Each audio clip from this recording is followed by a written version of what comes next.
के लिए स्पेशल घटना चक्र आई है तो उसकी सीरीज चल रही है। तो हमने जो फर्स्ट टॉपिक था प्राचीन भारत तो उसको हमने समाप्त कर दिया है।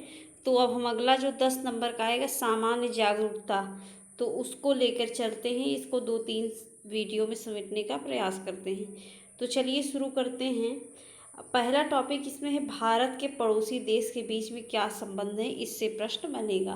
तो देखिए, गुट निरपेक्षता, विश्व शांति, शांतिपूर्ण सहअस्तित्व, निरस्त्रीकरण, अंतर्राष्ट्रीय सहयोग और साम्राज्यवाद, उपनिवेशवाद और रंग भेद के विभिन्न अन्यायपूर्ण रूपों के विरुद्ध संघर्ष भारत के विदेश नीति के मूल तत्व हैं। तो भारत के विदेश नीति के ये सब मूल तत्व हैं, उसमें ये सब होता है।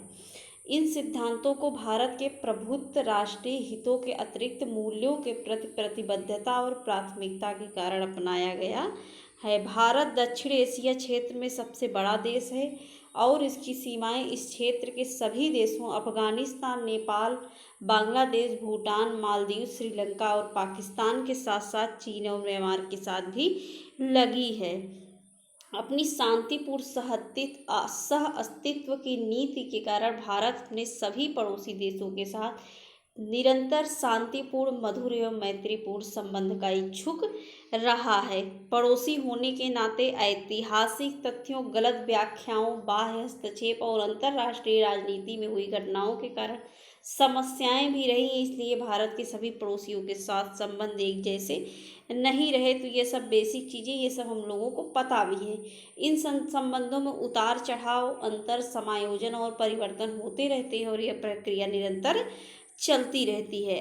5 मई 2017 को भारतीय अंतरिक्ष अनुसंधान संगठन इसरो दक्षिण एशियाई उपग्रह GSAT-9 उपग्रह का सफल परीक्षण किया है। उसका उद्देश्य दक्षिण एशियाई देशों को KU बैंड में विभिन्न संचार अनुप्रयोग उपलब्ध कराना। इस उपग्रह के माध्यम से भारत का पड़ोसी देश अफगानिस्तान, बांग्लादेश, भूटान, मालदीव, नेपाल, श्रीलंका के मध्य क्षेत्रीय सहयोग मजबूत होगा। अब अगला अब पहला संबंध इसमें देखते हैं भारत और जो हमारे पड़ोसी देश हैं तो उनके साथ हम संबंध देखेंगे। तो पहला संबंध देखेंगे भारत और नेपाल के बीच कैसा संबंध है। विश्व के अन्य किन्हीं दो देशों के बीच इतने विस्तृत और घनिष्ठ संबंध नहीं है जितना कि भारत और नेपाल के बीच में है। तो सबसे ज़्यादा हमारे संबंध अच्छे हैं तो वो नेपाल के साथ हैं। बीच बीच में तनाव हो जाता है। इन दो दक्षिण एशियाई पड़ोसियों की लगभग 1751 किलोमीटर पूर्णतः खुली और भौगोलिक रूप से स्पर्श करती आसान पहुंच वाली सीमा है। निकटतम पड़ोसी होने के नाते भारत और नेपाल के बीच अद्भुत संबंध, मैत्री एवं सहयोग है, जिसकी पहचान मुक्त सीमाएं, गहन वैयक्तिक संबंध, भाईचारा और संस्कृति आदि से है। और खुली सीमाओं के आर पार लोगों के मुक्त रूप से भ्रमण करने की एक लंबी परंपरा रही है। नेपाल का क्षेत्रफल 1,47,181 वर्ग किलोमीटर और इसकी जो जनसंख्या है 29 मिलियन है। इसकी 1,751 किलोमीटर से अधिक की सीमा दक्षिण, पूर्व एवं पश्चिम में भारत के कौन कौन से राज्यों से लगती है तो सिक्किम, पश्चिम बंगाल, बिहार, उत्तर प्रदेश और उत्तराखंड से मिलती है। तो यही प्रश्न बन सकता है कि नेपाल की सीमा भारत के किन राज्यों से लगती है। और उत्तरी सीमा जनजाति गणराज्य चीन के स्वायत्तशासी क्षेत्र तिब्बत से मिलती है। 1950 में भारत नेपाल मैत्री शांति एवं मैत्री संधि वर्तमान में भारत नेपाल के बीच विद्यमान विशेष संबंधों की आधारशिला है। संधि के प्रावधानों के अंतर्गत नेपाली नागरिक भारत में भारतीय नागरिकों के बराबर ही यहाँ की सुविधाएं और अवसरों का अद्वितीय लाभ उठा रहे हैं। नेपाल के साथ अवरुद्ध देश होने के कारण जो हानि हो रही है इस संधि से उससे बाहर निकाल लिया है। भारत सरकार नवंबर 2006 के ऐतिहासिक व्यापक शांति समझौते में प्रावधान की गई योजनाओं का स्वागत करती है, जिससे नेपाल में राजनीतिक स्थिरता के शांतिपूर्ण समझौते और लोकतांत्रिक प्रक्रिया को सम्मिलित करते हुए समाधान का प्रावधान है। भारत ने लगातार नेपाल सरकार और वहां के लोगों की आवश्यकताओं की अनिवार्यता के भाव कभी बहुत ध्यान दिया है और क्या किया है कि नेपाल का नया संविधान कब लागू हुआ, तो 20 सितंबर 2015 को। अब भारत लगातार नेपाल का विशालतम व्यापारिक भागीदार, विदेशी निवेश और पर्यटकों के आगमन का विशालतम स्रोत बना हुआ है। भारत और नेपाल के बीच द्विपक्षीय व्यापार को वर्ष 2009 में ही हस्तांतरित संशोधित व्यापार संधि से पुनः संवेग प्राप्त हुआ है, जिसमें नेपाल द्वारा भारतीय बाजारों में अपनी पहुंच बनाने की अनुमति का प्रावधान है। भारत नेपाल का सबसे बड़ा व्यापारिक साझेदार है। अब भारत इस समय कौन है, इसको अपना अपडेट कर लीजिए। भारत ने नेपाल सेना के उपकरणों और प्रशिक्षणों के प्रावधानों के माध्यम से आधुनिक बनाने के लिए सहायता प्रदान करने में अग्रणी भूमिका निभाई है। भारत के सेना प्रमुख को नेपाल में मानद जनरल की रैंक प्रदान करती है। प्रत्युत्तर में भारत ने नेपाल सेना प्रमुख को उसी सम्मान से अलंकृत किया है। 3 दिसंबर से 16 दिसंबर 2019 के दौरान क्या हुआ कि सूर्य किरण, ये प्रश्न बनता है कि सूर्य किरण जो अभ्यास है वो किसके बीच होता है, तो भारत और नेपाल के बीच। और सब तो इसमें सब पुराना ही है, इसको देख लीजिए। 24 सितंबर 2020 को विदेश मंत्री एस जयशंकर ने सार्क मंत्रिपरिषद की वार्षिक औपचारिक बैठक में भाग लिया। इस बैठक की अध्यक्षता किया किसने, नेपाल ने। अब हम अगला संबंध देखेंगे, भारत और बांग्लादेश के बीच संबंध। दूसरा संबंध, भारत दूसरा देश है जिसने बांग्लादेश को एक अलग एवं स्वतंत्र राष्ट्र के रूप में मान्यता प्रदान की थी। इस राष्ट्र की स्वाधीनता के तत्काल बाद इसके साथ अपने राजनयिक संबंधों की स्थापना दिसंबर 1971 में किया। भारत की बांग्लादेश के साथ सभ्यतागत, सांस्कृतिक, सामाजिक और आर्थिक कड़ियाँ जुड़ी हैं। इसकी सीमा प्रश्न पूछा जाता है और कहाँ से लगती है इसकी सीमा, इसको याद रखिए। तो बांग्लादेश की सबसे लंबी सीमा रेखा है 4096.7 किलोमीटर। सीमा कौन कौन से राज्य से लगती है, तो त्रिपुरा, असम, मिजोरम, मेघालय और पश्चिम बंगाल से।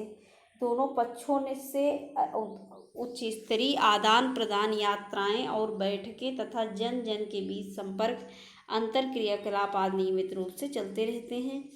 और देखिए कि 6-7 जून 2015 में नरेंद्र मोदी जी ने बांग्लादेश की यात्रा की थी और भूमि सीमा समझौते पर हस्ताक्षर किया था। और सब तो इसमें सब पुराना डाटा है, इतना नहीं पूछा जाएगा। और इस समय क्या क्या समझौते भारत और बांग्लादेश के बीच में होगा, कौन कौन से बांध बने, तो इसको ध्यान रखिए। दोनों देश 54 नदियों को साझा करते हैं।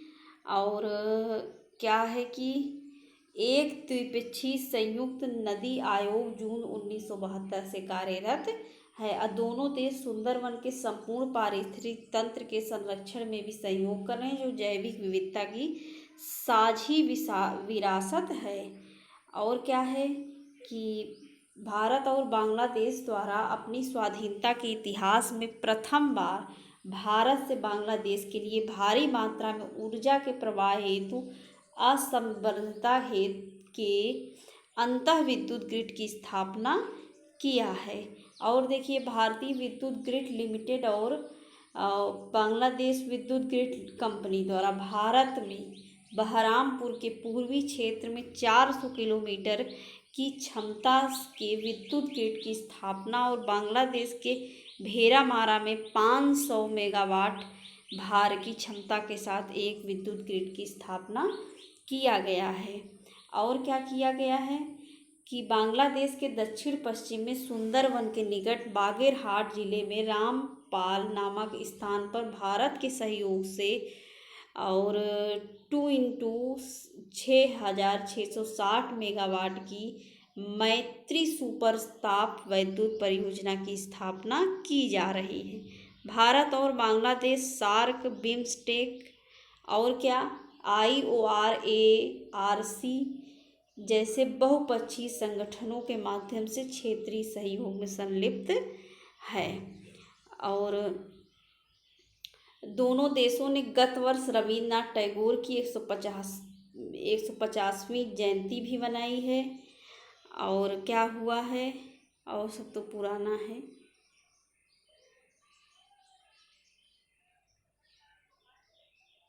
शेख हसीना ने 3-4 अक्टूबर 2019 को विश्व आर्थिक मंच द्वारा आयोजित भारत आर्थिक शिखर सम्मेलन में मुख्य अतिथि के रूप में आमंत्रित थी।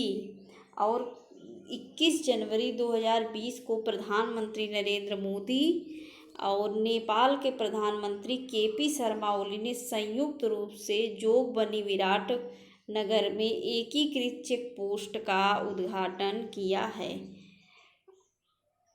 अब बांग्लादेश की जो शेख हसीना की देखिए, चिल्हाटी और हल्दीबाड़ी रेल लिंक किया आया है प्रश्न कि चिल्हाटी की कहाँ की रेल है, तो ये बांग्लादेश, इसके बीच संयुक्त रूप से उद्घाटन हुआ 17 दिसंबर 2020 को। और क्या हुआ, डौकंडी बांग्लादेश, सोनामुरा ये त्रिपुरा अंतर्देशीय जलमार्ग प्रोटोकॉल मार्ग का संचालन कब हुआ, 3 सितंबर 2020 को। सितंबर 2020 को अंतर्देशीय जलमार्ग के माध्यम से बांग्लादेश से त्रिपुरा के लिए पहली निर्यात खेप बांग्लादेशी पोत MV प्रीमियम द्वारा हुआ। जुलाई 2020 को भारत ने बांग्लादेश को 10 ब्रांड गैस इंजन सौंपे हैं। अब हम अगला संबंध देखते हैं भारत और भूटान के बीच। देखिए, भारत के आवासीय प्रतिनिधि की थिम्पू में नियुक्ति वर्ष 1968 में किए जाने के साथ ही भारत और भूटान के बीच में राजनयिक संबंधों की स्थापना हुई थी। इसके पूर्व भूटान के साथ हमारे संबंधों की देखभाल सिक्किम स्थित हमारे राजनीतिक अधिकारी द्वारा किया जाता था। और भूटान की सीमा किससे लगती है, ये इम्पॉर्टेंट है, पश्चिम बंगाल, सिक्किम, अरुणाचल प्रदेश और असम। और क्या हुआ, भारत भूटान द्विपक्षीय संबंधों की मौलिक संरचना दोनों देशों के बीच हुई मैत्री और सहयोग संधि 1949 थी, जिसे महामहिम नरेश जिग्मे खेसर नामग्येल वांगचुक की भारत यात्रा फरवरी 2007 के समय अद्यत हुई और हस्तांतरित किए गए। तो इतना नहीं पूछा जाएगा। भूटान के राष्ट्रीय दिवस की 102वीं वर्षगांठ कब मनाई गई, 17 दिसंबर 2009 को। और यह सुखद ही संयोग था जब कोलकाता में शाही भूटानी वाणिज्य दूतावास का उद्घाटन भूटानी विदेश मंत्री की उपस्थिति में पश्चिम बंगाल के राज्यपाल महोदय द्वारा हुआ है।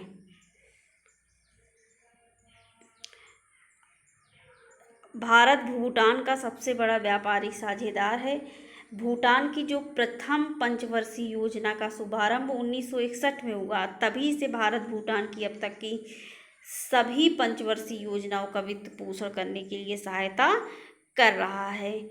और इसमें क्या इम्पोर्टेंट, हाँ, ये ऊर्जा जो जल विद्युत ऊर्जा है, तो ये पूछा जा सकता है कि 3 जल विद्युत ऊर्जा परियोजना को भारतीय सहायता से विकसित किया जा रहा है, जो पहले ही पूरी हो चुकी है।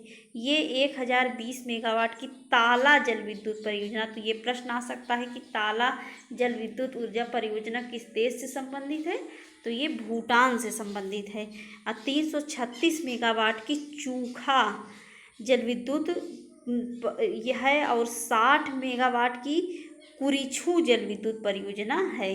तो याद रखिए ये सब। और 10 अन्य परियोजनाओं पर सहमति हुई है, जिनमें से 3 पहले से ही निर्माणाधीन हैं। ये पुनात संगचू प्रथम जल विद्युत परियोजना, पुनात संगचू द्वितीय जल विद्युत परियोजना और मांगदेचू जल विद्युत परियोजना आदि है। और शेष बची परियोजना खोलांगंछू जल विद्युत परियोजना, वांगचू तथा बुनाखा और चाम खारचू आदि का निर्माण हो रहा है। भारत सरकार के सहयोग से न्यांगमन में 1 मिलियन टन क्षमता की सीमेंट की परियोजना डुंग साफ सीमेंट संयंत्र की स्थापना की जा रही है। भारत और भूटान की 11वीं पंचवर्षीय योजना 13 से 18 के बीच में 4500 करोड़ रुपए की सहायता से घोषणा की गई है। और भूटान की राजधानी क्या है? तो थिम्पू है।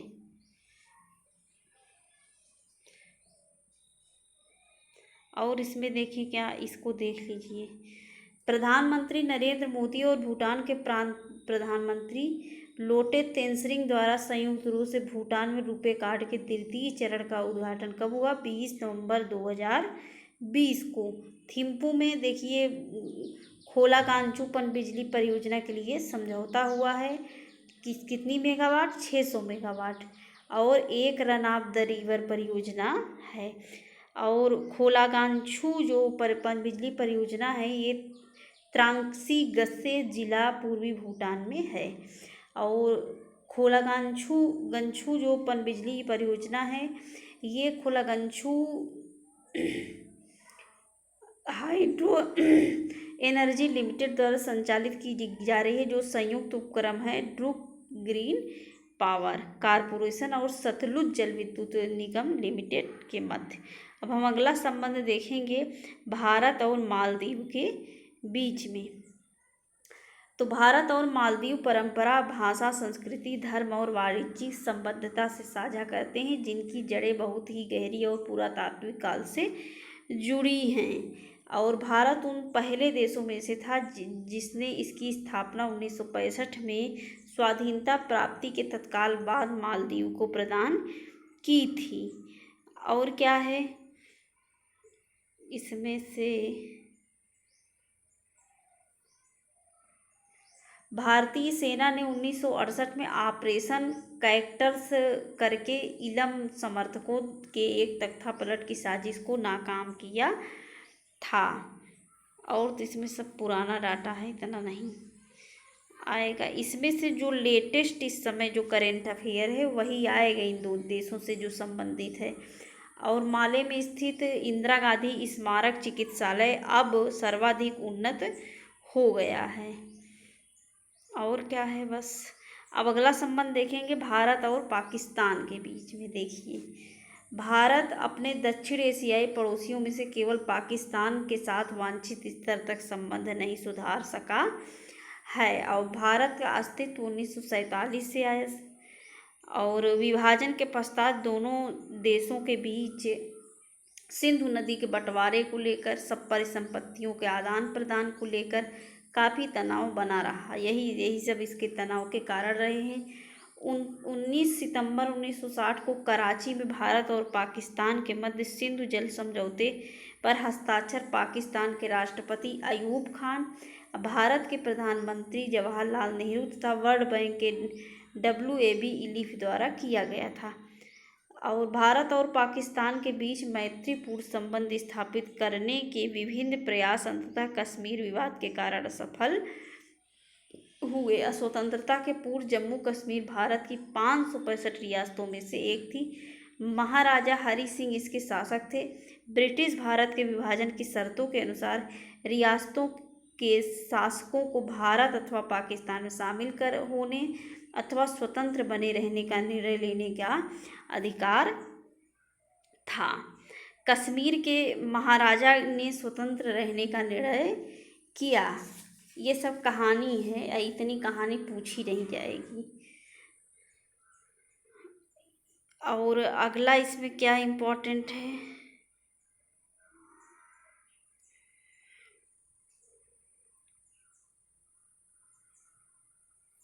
यदि पाकिस्तान जनवरी 1949 के प्रस्ताव को 13 अगस्त तक लागू नहीं करता तो जनमत संग्रह का सुझाव भारत के लिए मानना आवश्यक नहीं होता। ये सब तो कहानी है।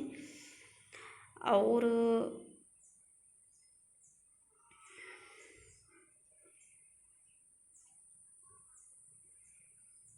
भारत और पाकिस्तान के बीच संचालित रेल सेवाओं में लाहौर और दिल्ली गंतव्यों के साथ समझौता एक्सप्रेस। तो ये ट्रेन पूछी जाती है कि कौन से देश में कौन सी ट्रेन चलती है। साप्ताहिक सेवा अटारी वाघा रेल मार्ग भी मालगाड़ियों के संचालन के लिए खुला है। और क्या, साप्ताहिक गाड़ी थार एक्सप्रेस मुनाबाओ से खाकरा पार पाकिस्तान के बीच चलती है, याद रखिए। और इसमें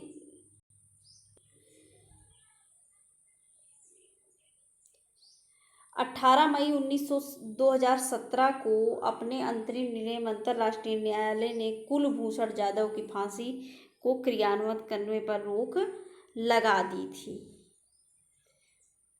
और सर्जिकल स्ट्राइक कब हुआ, ये प्रश्न पूछा जा सकता है। तो 26 फरवरी 2019 को। अगला हम संबंध देखेंगे भारत और अफगानिस्तान के मध्य। तो भारत और अफगानिस्तान ने अपनी सभ्यता और ऐतिहासिक संबंधों पर आधारित एक सशक्त संबंध की स्थापना की। यह एक ऐसा संबंध जिसने अफगानिस्तान के पुनर्निर्माण में भारत की भूमिका निभाई। इस समय तालिबान वहाँ बहुत ज़्यादा कब्जा कर रहा है, लगभग 85% कर चुका है। तो इसके बारे में आप लोग पढ़ लीजिए। अगला क्या है कि इसमें से जारंज से दक्षिण पश्चिम अफगानिस्तान में स्थित डेलाराम तक 218 किलोमीटर की सड़क परियोजना ईरानी सीमा और इससे आगे तक माले और सेवाओं के संचालन को सुविधा प्रदान करने के लिए है। और यूएनडीपी और अफगान तथा भारत सरकार द्वारा समर्थित अफगान सार्वजनिक प्रशासन कार्यक्रम के लिए क्षमता निर्माण के अंतर्गत 20 से अधिक भारतीय प्रशासनिक सेवाओं के अधिकारियों ने प्रशिक्षकों के लिए परामर्शदाताओं के रूप में अपनी सेवाएं प्रदान की।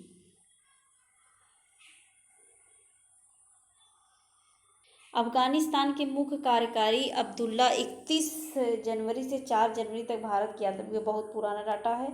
और चाबहार बंदरगाह किस देश से संबंधित है, ये प्रश्न पूछा जा सकता है, पूछा भी गया है।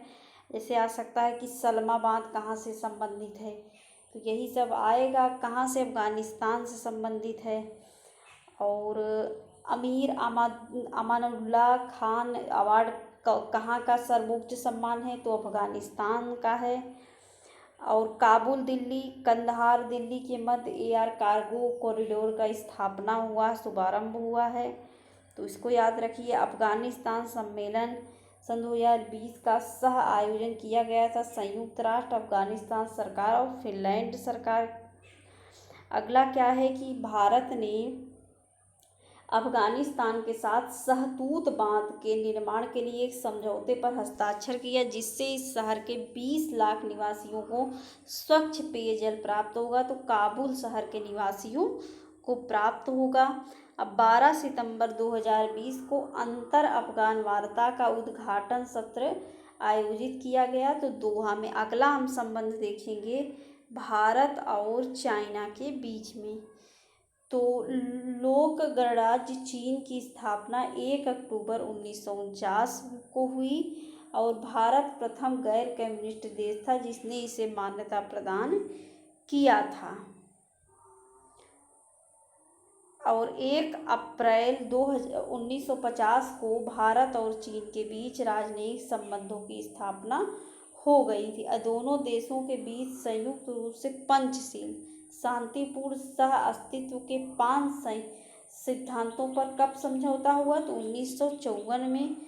और चीन के तत्कालीन प्रधानमंत्री चाउ एन-लाई भारत की यात्रा पर 1954 में आए थे। उस समय तत्कालीन प्रधानमंत्री जवाहरलाल नेहरू जी थे। राजीव गांधी 1988 में यात्रा किए हैं। और क्या हुआ, चीनी पक्ष मई 1998 में भारत द्वारा किए गए परमाणु परीक्षण पर अपनी तीखी प्रतिक्रिया व्यक्त की। और आज जैसे डोकलाम विवाद के कारण भारत और चीन के बीच काफ़ी तनाव, तो आ सकता है प्रश्न, डोकलाम विवाद किस 2 देशों के मध्य है। और क्या हुआ कि ईसा पूर्व 5वीं शताब्दी के महाभारत में चीन का संदर्भ आता है। मौर्य राजवंश ने चाणक्य ने चीनी रेशम को चीनांशुक चीनी रेशम परिधान के रूप में उल्लेखित किया है और अपने अर्थशास्त्र में इसे चिन्हपट्ट का उल्लेख किया है।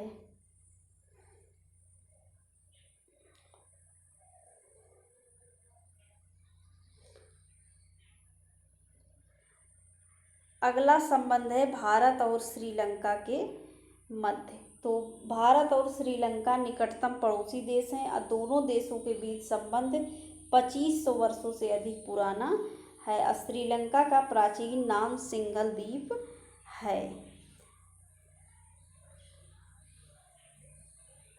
और सुनामी में क्षतिग्रस्त हुए कोलंबो मतारा रेल लिंकटा जो पहले ही संपूर्ण संचालन में आ चुका था, उसके उच्चीकरण और मरम्मत के लिए 167.4 मिलियन अमेरिकी डॉलर के क्रेडिट लाइन प्रदान की है। श्रीलंका सार्क देशों में भारत के विशालतम व्यापारी भागीदारों में से एक है।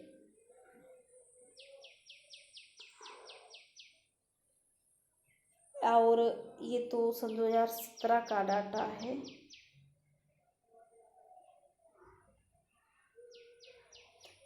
जिस दिन भारत में बुद्ध पूर्णिमा में मनाई जाती है उसी दिन वैशाख दिवस के रूप में मनाया जाता है। कहाँ? श्रीलंका में, तो इसको याद रखिए। और संयुक्त राष्ट्र द्वारा 1999 में अंतर्राष्ट्रीय वैशाख दिवस को आधिकारिक मान्यता प्रदान की गई है। तो आ सकता है कि वैशाख दिवस और कहाँ मनाया जाता है। और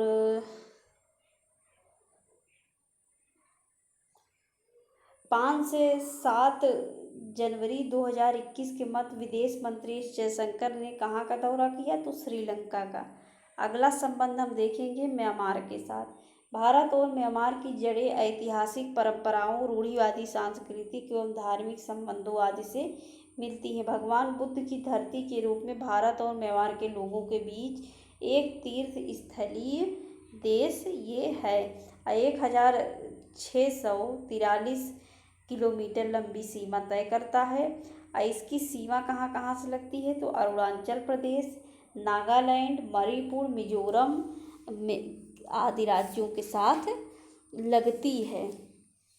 अगला क्या है? भारतीय मूल की एक विशाल जनसंख्या म्यांमार में निवास करती है, इसको याद रखिए। और नरगिस तूफान कहाँ आया था सन 2008 में? तो म्यांमार में आया था। और भारत पागान में आनंद मंदिर के जीर्णोद्धार और संरक्षण पर भी काम चल रहा है। अब म्यांमार के 2 शहर यांगून पूर्व में रंगून और मांडले में भारतीयों की उपस्थिति में वर्चस्व विभिन्न क्षेत्रों जैसे प्रशासनिक सेवा, शिक्षा, व्यापार, वाणिज्य आदि क्षेत्रों में ब्रिटिश शासनकाल था। और म्यांमार बिम्स्टेक का सदस्य कब बना? दिसंबर 1997 में बना है। म्यांमार बिम्स्टेक के मुख्य व्यापार समझौते का हस्ताक्षरकर्ता भी रहा है। म्यांमार के राष्ट्रपति यू विन मिंत ने भारत की राजकीय यात्रा की, तो यहाँ तख्ता पलट भी हो गया है, तो इसको याद रखिए। जैसे तख्ता पलट हो गया है तो विन मिंत गिर गए हैं, तो उसकी जगह कौन आया? तो ये सब आप लोग अपडेट कर लीजिए। 26 से 29 फरवरी 2020 के बीच। और फरवरी 2020 में अपनी भारत यात्रा के दौरान म्यांमार के राष्ट्रपति ने जिन महत्वपूर्ण ऐतिहासिक पर्यटनों की यात्रा की, तो बोध गया और आगरा। भारत ने म्यांमार को कैंसर के उपचार के लिए एक रेडिएशन उपकरण दिया। क्या नाम था? भाभाट्रान 2। अब हम देखेंगे राजधानी। अगला टॉपिक इसमें यही है, राजधानी, मुद्राएं और देश। तो चलिए देखते हैं। एशिया महाद्वीप पहले देखेंगे। सिंगापुर डॉलर चलता है, सिंगापुर ही इसकी राजधानी। हांगकांग डॉलर, विक्टोरिया राजधानी। ब्रुनेई डॉलर, और बांदरसिरी बेगाबान ये राजधानी है। गुआम की यहाँ भी डॉलर चलता है। अगाना राजधानी। ताइवान डॉलर, ताइपे राजधानी। सीरिया पाउंड, दमिश्क राजधानी। साइप्रस पाउंड, साइप्रस पाउंड, और निकोसिया राजधानी इराक दिनार, बगदाद राजधानी कुवैत दिनार, कुवैत सिटी राजधानी जॉर्डन दिनार, अम्मान राजधानी बहरीन दिनार, और मनामा राजधानी ओमान रियाल, मस्कट राजधानी कतर रियाल, दोहा राजधानी कंबोडिया रियाल, और न्यूबियन ये राजधानी यमन रियाल, साना राजधानी सऊदी अरब रियाल और रियाल इसकी मुद्रा है, और रियाद इसकी राजधानी। तो आज के लिए बस इतना ही। वीडियो कैसा लगा फीडबैक ज़रूर दीजिए। आगे कल देखेंगे। वीडियो देखने के लिए बहुत बहुत धन्यवाद।